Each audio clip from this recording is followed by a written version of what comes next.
Hello everyone, if you're trying to play Forza Horizon 6 and you keep getting this invalid profile error with the error code E431B, then you have come to the right place because in this video I'm going to show you how to fix this error on Forza Horizon 6 easily.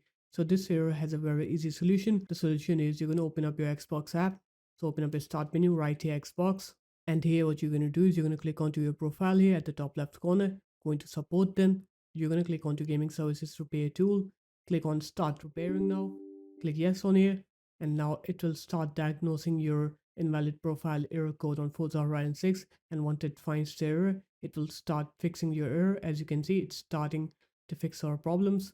And once it's fully done with fixing your problems, then you're going to close the Xbox app, and then you're going to restart your computer. Once you're done with the computer restart, now what you're going to do is you're going to open up the Xbox app again. It doesn't matter if you have the game on Steam or not.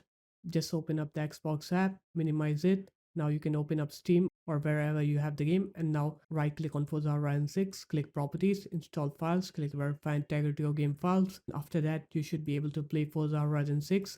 So it is guys, that's how easy it was. If you guys found this video helpful, make sure to leave a like, comment and subscribe to the channel, and I'll see you in my next video. Peace.